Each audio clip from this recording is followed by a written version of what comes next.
तो प्लीज़ आप लोगों का कन्फ्यूजन पिछले 2 साल से चल रहा है। इसमें बेसिकली ये केस समझने की ज़रूरत है। इसमें डिफरेंट तरह की गाड़ियाँ इन्वॉल्व हैं। जो बाहर से गाड़ियाँ यहाँ आती हैं वो डिफरेंट तरीके से आती हैं।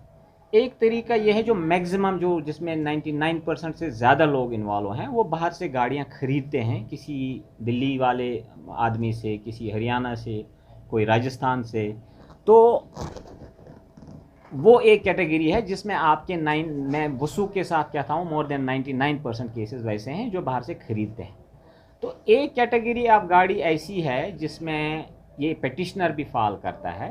ये पेटिशनर के पास एक गाड़ी थी दिल्ली में, इसने अपनी जगह चेंज की, वो कश्मीर में बसने के लिए आया, ही अप्लाइड हियर फॉर रजिस्ट्रेशन। तो इसमें बेसिकली कानून के दो अलग सेक्शन लगते हैं। सेक्शन 50 लगता है उन लोगों के लिए जिसमें गाड़ी का ट्रांसफ़र ऑफ ओनरशिप होता है, जिसमें सेल और परचेज इन्वॉल्व होती है। और जहां रेजिडेंस उसी केस में चेंज होती है, that owner and owner continues to be the same, जो विच इज़ द केस जिसके बेसिस पे ये दो पिटिशनर कोर्ट में गए थे। एक ज़हूर अहमद भट्ट साहब और एक दूसरे नाम का एक बंदा है, नहीं Zulqarnain is a different case, मैं जुल्करनैन की भी बात करता हूँ। तो ये दो लोग कोर्ट के पास गए कि हमारी अपनी गाड़ी थी दिल्ली में, हमने रेजिडेंस शिफ्ट की, हमें यहाँ रजिस्ट्रेशन करने के लिए बोला गया। अब इनको बोला भी नहीं गया, उस टाइम पे रजिस्ट्रेशन बोला भी नहीं गया। कोई सर्कुलर एक हमारे आरटीओ साहब ने, उस टाइम के आरटीओ साहब ने एक सर्कुलर निकाला, उसने कहा कि 15 दिन के अंदर अंदर गाड़ियाँ यहाँ रजिस्टर करें। ठीक है, मैं मानता हूँ कि वो सर्कुलर, जैसे कोर्ट ने भी फिर जजमेंट में बता दिया कि वो circular was ultra vires to the basic rules, because I should tell you, जो पहला वाला केस जो मैंने बताया आपको कि परचेज सेल की बात होती है, वो सेक्शन 50 के तहत कवर होता है। जो दूसरा वाला केस जहां रेजिडेंस चेंज होती है, वो section 49 of motor vehicle act के तहत होती है। और एक तीसरा सेक्शन है हमारे मोटर व्हीकल एक्ट में, वो बताता है कि assignment of new registration on the vehicles that have been shifted from one state to other, that could cover the both, जो 50 में परचेज करके आई हैं या 49 में रेजिडेंस चेंज करके आई। उसमें कानून ने 12 महीने का टाइम दिया है कि 12 महीने तक ये रजिस्ट्रेशन मार्क नहीं चढ़ा सकता है, 12 महीने के बाद इसको चढ़ाना है। तो ज़हूर साहब और वो जो दूसरे कंटेस्टेंट थे वो कोर्ट में चले गए कि अभी हमारे 12 महीने नहीं हुए हैं, हमें क्यों, हमारी गाड़ियाँ क्यों सीज होती हैं। तो कोर्ट ने उस बेसिक जो पिटिशनर ने, उन्होंने रिट पिटिशन की, मैंने ज़िंदगी में बहुत कम जजमेंट्स, उतनी खूबसूरत जजमेंट्स देखी। कोर्ट ने बहुत ही माइन्यूटली केस के साथ डील किया। कोर्ट ने कहा कि जब आपके पास रिकॉर्ड ही नहीं है कि ज़हूर साहब ने गाड़ी यहाँ कहाँ कब लाई, तो आप प्रिजम्पशन नहीं कर सकते हो कि ये 12 महीने गाड़ी यहाँ रुक चुकी है और आपने सीजर करने शुरू कर दी। ठीक है, और उस कोर्ट ऑर्डर में कोर्ट ने ये भी कहा कि हम सेक्शन 50 को लेके कोई डायरेक्शन, मैं उसका वर्बेटम आपको सुनाना भी चाहता हूँ। कोर्ट ने जो आपका बेसिक जजमेंट में बता दिया, कोर्ट ने बता दिया बेसिकली, ये प्लीज़ ये बहुत अहम चीज़ है। We are not interfering with the powers of the transport department oblique respondents, that is the officers of this department, to deal with the cases which fall under section 50 of the Motor Vehicle Act as the matter which fall under application of section 50 are not subject of this writ petition। जो ज़हूर साहब थे और दूसरा बंदा जो था, इसमें मैं आपको नाम भी बताता हूँ उनका, it is a petition between filed by mister Zahoor Ahmad Bhat and Irshad Ahmad Munshi. इन दोनों के केसेस में, इरशाद अहमद मुंशी साहब के केस में और ज़हूर साहब के केस में, इनके पास गाड़ी दिल्ली में थी, अपनी गाड़ी थी, इनके नाम की थी। इन्होंने गाड़ी यहाँ श्रीनगर शिफ्ट की, यहाँ इनकी गाड़ी का सीज़र हो गया। इनका क्लेम था कि हमारे अभी 12 महीने हैं नहीं, हमें ज़रूरी नहीं है हम रजिस्ट्रेशन मार्क ले लें। तो ये कोर्ट में चले गए। कोर्ट ने बहुत ही खूबसूरत, इंतहाई खूबसूरत जजमेंट दी। और जजमेंट में फिर ये ऑपरेटिव पार्ट में क्या कहा कोर्ट ने, ये भी सुनाता हूँ मैं आपको। कोर्ट ने 3 चीज़ें बताई। एक, कोर्ट ने कहा कि ये जो आपका सेक्शन इम्प्यूनिटी, एक तो उन्होंने वो सर्कुलर जो आरटीओ ने निकाला था कि 15 दिन के अंदर अंदर आके आप रजिस्ट्रेशन मार्क चढ़ा दीजिए यहाँ पे, उन्होंने वो सर्कुलर स्क्रैप कर दिया और ये कहा कि इसको बाज़ाब्ता रूल 54 जो है हमारा एक्ट का, रूल 54 में प्रोसीजर है जो बाहर की गाड़ियाँ यहाँ आती हैं उनको कैसे रिपोर्ट करना है। 45 दिन के अंदर अंदर जो गाड़ी भेजता है दिल्ली से, उसको 45 दिन के अंदर अंदर यहाँ की रजिस्ट्रिंग अथॉरिटी को रिपोर्ट करना है, और यहाँ से जो परचेज़ करता है उसको 30 दिन के अंदर अंदर यहाँ रजिस्ट्रिंग अथॉरिटी के पास रिपोर्ट करना है। क्योंकि बदकिस्मती से वो प्रोसीजर होता नहीं है। आज की डेट में भी मैं मानता हूँ कि वो प्रोसीजर, कोई भी बाहर से गाड़ी लेता है हमें कोई इन्फॉर्मेशन नहीं देता है, ठीक है। अब मुझे एक और काइंड ऑफ क्लैरिफिकेशन इस चीज़ को लोगों की एजुकेशन के लिए निकालना पड़ेगा कि ये 54 में प्रोविज़न कैसे, किस तरह से गाड़ी। तो कोर्ट ने कहा जब आप 54 इम्प्लीमेंट ही नहीं करते हो तो आपके पास कहाँ से वही आ गया कि ये गाड़ी 12 महीने तक इस स्टेट में रही और आप इसको एनफोर्स कर रहे हो कि रजिस्ट्रेशन कर दो। कोर्ट ने वो सर्कुलर स्क्रैप कर दिया। कोर्ट ने ये कहा respondents are directed to have compliance to section 47 of the act read with rule 54 undertaken for assignment of. Rightly कहा 47 में सिर्फ ये कहता है, 47 ये कहता है कि 12 महीने तक आप रजिस्ट्रेशन मार्क नहीं चढ़ा सकते, लेकिन 12 महीने के बाद आपको रजिस्ट्रेशन मार्क चढ़ाना है। और उसके बाद कोर्ट ने ये भी कहा कि respondents are open to scrutinise the cases etcetera. क्या 12 महीने हुए या नहीं हुए उसके लिए कोर्ट ने कोई हद या कोई रेस्ट्रिक्शन नहीं रखी डिपार्टमेंट को कि आप ये सवाल नहीं कर सकते आपके 12 महीने से ज़्यादा या 12 महीने से कम। तो इसमें कोर्ट ने कहीं नहीं कहा कि टैक्स, ठीक है। इनफैक्ट कोर्ट ने कहा कि हम 50 सेक्शन 50 वाले केसेस जो हैं, मैं अगेन आपके लिए पढ़ता हूँ, we are not interfering with the powers of the transport authority or respondents to deal with the cases which fall under section 50 of the Motor Vehicle Act as the matter fall under the application of section 50 or not sub। वो तो ना ही इन्होंने challenge किया, ना ही ज़हूर साहब ने और दूसरे साहब जो पिटिशनर है उन्होंने सेक्शन 50 वाला चैलेंज कभी किया ही नहीं, बिकॉज इनके केसेस थे ही नहीं। तो इस कोर्ट डायरेक्शन के बाद what was suppose to be done, may be Zahoor साहब के केस में या जो दूसरे साहब के केस में going by the court direction उनकी रजिस्ट्रेशन होती या नहीं होती, that was a matter of security, नहीं क्या उनके 12 महीने हुए थे या नहीं हुए थे। लेकिन 50 वाले केसेस जो हैं, जो फॉर एग्जांपल यहाँ कोई कमर्शियल पर्पस के लिए बाहर से इनोवा ले आता है, he has no reason to wait for 12 months, he will come, he will get it registered on day 1, get its permit और मार्केट में गाड़ी चलाएगा। वो बेचारा खामखा इसमें एंटेंगल हो गया, जबकि कोर्ट कहता है इसको इसमें मत लाओ, ठीक है। अब चूंकि इस कोर्ट की कंप्लायंस नहीं हुई, इस कोर्ट ऑर्डर की कंप्लायंस नहीं हुई वक्त पे, ज़हूर साहब और दूसरे साहब वो कंटेम्प्ट लेके गए कोर्ट में। फिर कंटेम्प्ट कोर्ट में एक टैक्स का जिक्र आया, इसमें टैक्स का जिक्र नहीं आया। कंटेम्प्ट कोर्ट में टैक्स का जिक्र आया, कंटेम्प्ट कोर्ट में इलाबोरेटली टैक्स का जिक्र। कंटेम्प्ट कोर्ट में कोर्ट ने कहा जिस बंदे ने, अगर ज़हूर साहब ने दिल्ली में गाड़ी खरीदी, वहाँ टैक्स भरा, फिर श्रीनगर आया, यहाँ आप इससे दूसरा टैक्स मांग रहे हैं, ओनर, उस जजमेंट का भी मैं ऑपरेटिव पार्ट आपको बता रहा हूँ, बिकॉज इसमें ओनर वहाँ भी ज़हूर साहब ही थे और यहाँ भी ज़हूर साहब ही हैं। Unlike all other cases, majority of the cases जहाँ दिल्ली का ओनर कोई और है और यहाँ का ओनर कोई और है। कहते हैं in this background we have no option to ask respondents to adhere to the judgment in letter and separate. Judgment किसके केस में है? ज़हूर साहब के केस में है और दूसरे केस में, और कोई पेटिशनर नहीं है इसमें, only 2 petitioners are here. And there shall be no demand of token tax from the owners of the vehicle who have already paid. Zohur Saab is the owner of the vehicle. He has paid the tax in Delhi. He comes to reside at Srinagar. Court ने कहा इससे tax मत ले लो। हालांकि मेरा एक personal ज़ाती मानना ये भी है, we respect the court judgment, कि कोर्ट ज़हूर साहब को, अगर ज़हूर साहब ने अगर 10 साल गाड़ी दिल्ली में चलाई और ये यहाँ आया, नॉर्मली जैसे इस स्टेट में, इसी तरह से हर किसी स्टेट में ये 9%, 8%, 7%, डिफरेंट स्टेट्स में ये स्टेट टैक्स है, ये सेंट्रल टैक्स नहीं है।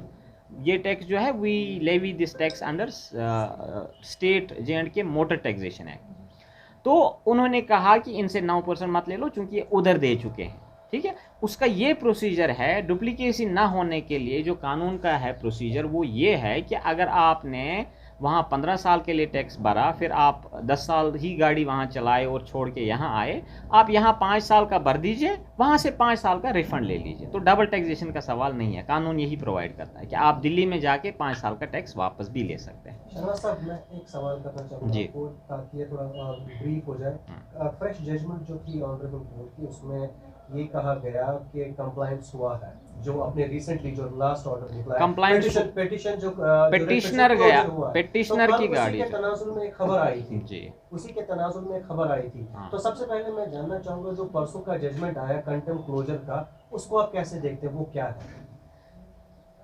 Case was from the very beginning, case pertain to 2 cases. मैं बार बार ये बता रहा हूँ, case pertain to Zahoor Ahmad and the other one Irshad Hussain, जिनके केसेस कंप्लीट नई एक यूनिक नवियत के हैं दैन दोज जो लोग सफ़र कर रहे हैं। जबकि कोर्ट पहली अपनी कोर्ट डायरेक्शन में बता रहा है कि हम सेक्शन 50 वाले केसेस के साथ ना तो ये हमारे पास लाया गया है चैलेंज के लिए, ना ही हम इस पे कोई कमेंट्री कर रहे हैं, वो हम डील, तो वो उसमें कभी उस ज़मरे में कभी आए ही नहीं। अब जब कंटेम्प्ट कोर्ट हो जाता है कि कोई क्लर्क भी कहीं से डर गया मेरा भी कंटेम्प्ट होगा, कोई अफसर भी डर गया मेरा भी कंटेम्प्ट हो गया, वो बेचारे इस चीज़ में एंटेंगल हो गए, वो इसमें इस ज़मरे में नहीं आनी चाहिए थे। While we would have contested, हम कंटेस्ट कर सकते थे ज़हूर साहब का केस किसी भी फोरम में, या कोर्ट की डायरेक्शन कंप्लाई कर सकते थे। तो मैंने ये मुनासिब जाना कि कोर्ट की डायरेक्शन को कंप्लाई करें, और वो जो 50% केसेस हैं, जो मुझे पहले से भी इरादा था, आज भी इरादा है, जो सेक्शन 50 वाले जो केसेस हैं उनकी रजिस्ट्रेशन में करूंगा, बिकॉज कोर्ट ने ही परमिट किया है, कोर्ट ने सेक्शन 50 को कहीं बार नहीं किया है हमें रजिस्ट्रेशन करने से, और ना ही टैक्स की कमेंट्री है उसमें। तो आपके कहने का मतलब यह है कि जो ज़हूर साहब का केस था, जो ये कम्प्लीटली डिफरेंट नवियत का है। जो इरशाद अहमद का वो अलग केस है, इरशाद अहमद और ज़हूर अहमद का दोनों का एक ही मतलब केस एक ही हुआ है, हाँ, और इशू एक दोनों इशू में see please I will you must note this things. इज्जत तभी मैंने आपको बताया था, मैं आपको पावर पॉइंट प्रेजेंटेशन में ये सब चीज़ें दिखाने की, देखिए मैं आपको बताता हूँ कोर्ट कहाँ पे ऑपरेटिव पार्ट बताता है। बोथ पेटिशनर्स से समझ लीजिए, both petitioners are admittedly the owners of vehicles which are registered with the transport authorities NCT Delhi, and ये दोनों बंदे एडमिट कर रहे हैं कि हमारे पास गाड़ी है जो रजिस्टर्ड है दिल्ली गवर्नमेंट के साथ, ये ओनर्स हैं उस गाड़ी के, and admittedly the owners are residents of union territory of Jammu and Kashmir, both are the domiciles of J&K, besides have admitted the entry of vehicle in the union territory, इन दोनों ने गाड़ियां union territory of Jammu Srinagar में लाई थी, but have denied the vehicles remaining in the Jammu and Kashmir exceeding 12 months। ये दोनों contest कर रहे थे, हमारे 12 महीने अभी हुए ही नहीं। असली मसला ये था, बेसिक मसला ये था, which require them by application of section 47 to have apply for new registration mark as per the section 47 of the act। तो इनका कंटेस्ट क्या था बेसिकली, कि हमारे 12 महीने नहीं हुए। तो इनका जो मुद्दा था वो बोल रहे थे हमारे 12 महीने ने, हमें जबरदस्ती क्यों कर रहे हो रजिस्ट्रेशन करने के लिए। 29वां पैरा इसमें क्या बोल रहा है? मैं बताता हूँ, 29वां पैरा भी मैं आपको समझाता हूँ क्या बोलता है। 29वां पैरा समझाएंगे। 29वां ठीक। जी। We have already noticed the scheme of law which provides for assignment of new registration mark, but deem it proper to reiterate that if vehicle once registered in the state of India, it shall not be required to be re-registered elsewhere in the India. Right. We agree with that. Mhm. But when motor vehicle registered in one state has been kept in another state for a period exceeding 12 months, the owner shall apply for registering authority within whose jurisdiction the vehicle is for assignment of new registration mark. This is provided in section 46 and 47 of the Motor Vehicle Act. Right. Therefore, a lifetime tax that is levied at the point of registration of a vehicle in terms of section 3 of motor cannot be levied on the vehicle registered. यही आपका मकसद कहने का, यही परेशानी है कि यहाँ पे लोग स्टॉप हो गए। इससे आगे पढ़िए, इससे आगे पढ़िए। Merely on the presumption that a vehicle registered outside Union Territory of Jammu and Kashmir has remained on the Union Territory for a period of exceeding 12 months। ये पूरा सेंटेंस पढ़ लीजिए और इसका अंग्रेजी समझ लीजिए। यहाँ बदकिस्मती यह है कि सब ने पढ़ लिया यहाँ तक। The lifetime tax levied at a point registering section 3 cannot be levied on a vehicle आगे पढ़ लीजिए, मेयर लिए बोलते हैं नहीं लिया जा सकता है सिर्फ इस प्रिजम्पशन पे कि ये 12 महीने रह गई। अब प्रिजम्पशन है, हम ज़हूर के केस में जो ज़हूर का कंटेस्ट था वो बोल रहे थे कि सरकार ये डिपार्टमेंट जो है ये प्रिज्यूम कर रही है हम 12 महीने यहाँ रह गए। सर नवंबर को भी एक जजमेंट ऑर्डर आया था जुल्करनैन वाला, पेज नंबर 2 आप देख लीजिए, इसी केस का ही है। नवंबर मुझे बता दीजिए कौन हाँ। सी आप बात कर रहे हैं, मैं आपको ये नवंबर का ही है। शहनवाज साहब तक आपसे मैं एक सवाल कर जी फॉर एग्जांपल किसी कश्मीरी ने बाहर से गाड़ी खरीदी, तो अब आप उनको क्या कश्मीरी ने बाहर से खरीदी, लेकिन ना नवियत केस की नवियत बता ना, खरीदी मतलब यू मीन किसी दिल्ली वाले बंदे से खरीदी? जी हाँ हाँ, उनके लिए क्या उनको सेक्शन 50 लगता है, ट्रांसफर ऑफ ओनरशिप। आप सेक्शन 50 पढ़ लीजिए MBA का, मैं पढ़ा दूं आपको, मैं पढ़ाता हूँ वो एक कंटेम्प्ट पिटीशन थी सर, उसमें यही कहा गया कोर्ट ने ऑब्जर्व, कोर्ट की रूलिंग ये है, in the above background we have no option but to ask the respondents to adhere to the judgment. कौन सी 29 अप्रैल वाली judgment? In 9% token tax from the owners of the vehicles, from the owners of the vehicle. Owners of the vehicle are in this case Mr. Zuhur and Irshad. That is not the case with those cases that are covered under section 50. I must ask you sir here, अगर आप आज ये बोल रहे हैं जो state को represent कर रहे थे, आपके डिपार्टमेंट को रिप्रेजेंट कर रहे थे, why that point was not raised when the proceedings? मैं बता रहा हूँ कोर्ट ने ना बेसिक जजमेंट में कोई गलत कहा, कोर्ट ने ना कंटेम्प्ट पिटीशन में कोई गलत कहा। मैं बता रहा हूं कि जजमेंट की इम्प्लीमेंटेशन में डिले हो गया। कोर्ट ने ना तब गलत कहा, कोर्ट ने ना बाद में गलत कहा। मैं जजमेंट की इम्प्लीमेंटेशन में गलती।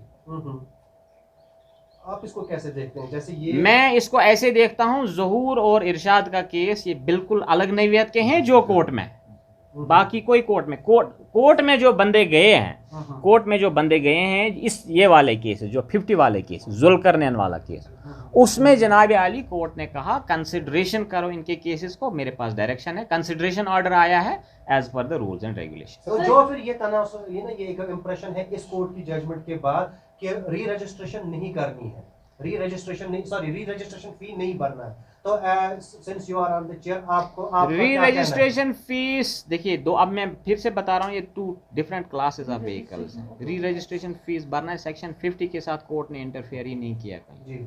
सेक्शन 50 के साथ कोर्ट ने इंटरफेयर नहीं किया। री रजिस्ट्रेशन फी भरना है, री रजिस्ट्रेशन फी भरना है प्रोपोर्शनेटली ऑन तमाम व्हीकल्स को जो सेक्शन 50 के अंडर कवर होती है, जो सेक्शन 47 के अंडर कवर होती हैं। फॉर एग्जांपल एक केस लाइक ज़हूर, उसमें कोर्ट का डायरेक्शन है कि इनसे टैक्स नहीं लेना है, हम नहीं लेंगे, ये बहुत रेयरेस्ट ऑफ रेयर केसेस हैं।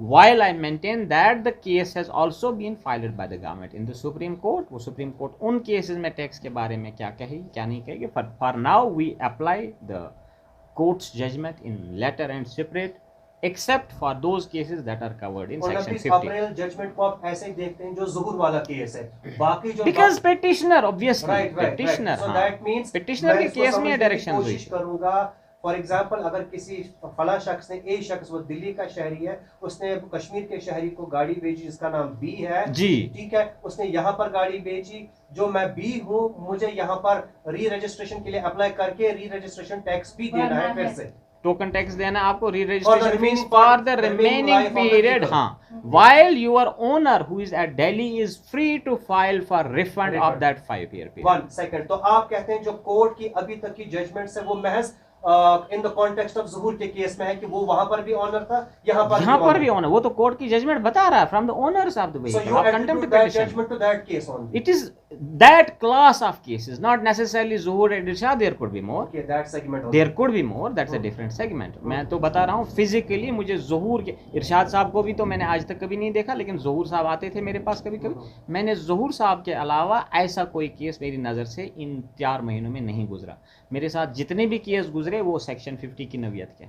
To make it very simpler, मैं आखिरी बार आपसे ये जानना चाहता हूँ कि जो यहाँ पर गाड़ियाँ आ रही है बाहर से, अगर उनका 12 महीने से जायद उनका वक्फा यहाँ पर हो जाता है, तो उनको 12 महीने तक लोग फ्री हैं, कोई बाहर से गाड़ी लाए, 12 महीने तक कोई जबरदस्ती नहीं है किसी की आप कोई वॉलंटियरली करना चाहता है, अच्छी है, नहीं है।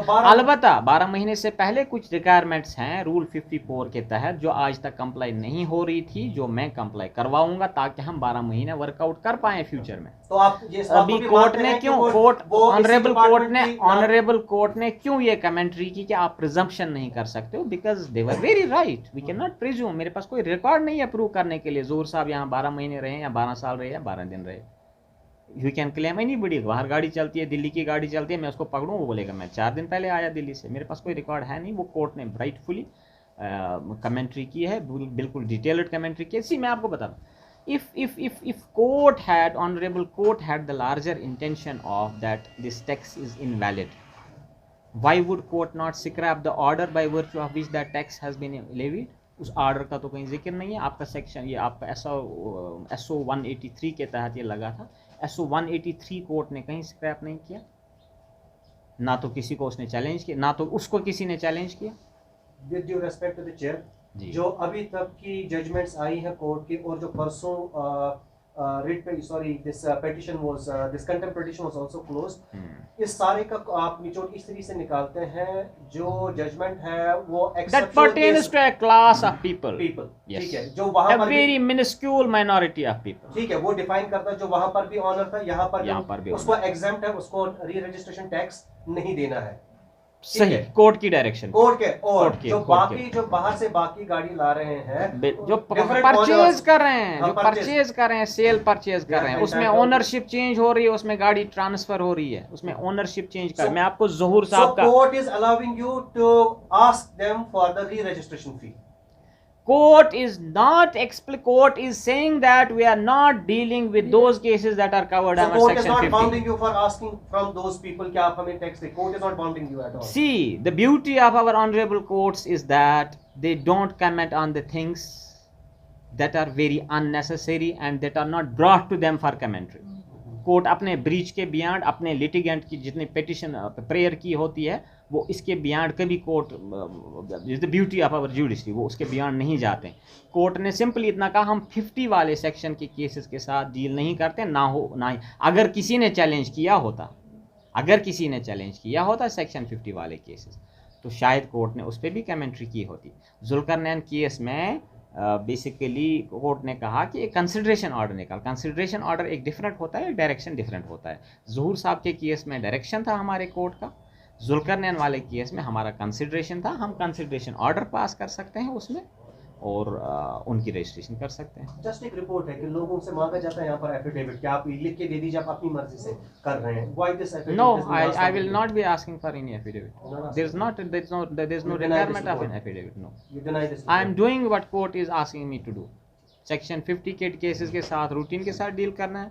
जो सेक्शन 47 वाले केसेस, 49 और 47 वाले केसेस हैं, आपसे मैं गुजारिश करता हूँ कि इस जजमेंट को पहले से लेके आखिरी तक, ये एक एक क्लास आपको व्हाट्सएप स्क्रीन आते हैं, मेरे फेसबुक पे भी स्क्रीनशॉट डाल दिया, एक एक करके आइसोलेशन लाइन्स ना पड़े, ठीक है। इसकी कॉम्प्रहेंसिव अंडरस्टैंडिंग देखिए कोर्ट क्या, पूरी बेसिक जजमेंट में कोर्ट ने सेक्शन 50 का कहीं कहीं जिक्र सिर्फ इंसिडेंटली किया है। Section 50 has never been discussed by the court, it is only section 47 जिस पे ऑनरेबल कोर्ट ने एक बहुत ही खूबसूरत, मेरे लिए लेसन है, बहुत ही खूबसूरत जजमेंट करके कंक्लूड किया। मैं आपको फिर से बताता हूँ, if the intention of the court was to scrap the 9% tax, the SO that imposed that tax, that is SO 183, would have been scrapped by the honorable court. SO 183 remains. Section 50 की जो गाड़ियां हैं उनकी हम registration करेंगे, और जो section 49 और 47 में कवर हो रही हैं, हमारी तरफ से कोई बाइंडिंग नहीं है। जो 12 महीने तक यहाँ गाड़ी रखना चाहता है, हमारी तरफ से कोई ये नहीं होगा, फोर्स नहीं होगा आप गाड़ी। लेकिन जो बेसिक प्रोसीजर जिनका फ्ला अभी तक था कि बाहर से गाड़ी आती है, हमें इंटीमेट नहीं होता है, तो we will be asking people. Basically education की भी कमी है, कुछ हमारी डिपार्टमेंट की भी कोताहियाँ हैं, यही समझ लीजिए। तो वो एजुकेशन हम दे देंगे, आगे के लिए इंशाल्लाह ये मामला नहीं होंगे। तो आई थैंक यू एवरीवन, आपने टाइम निकाला और इधर आए। आई होप आप ये पब्लिक तक ये मैसेज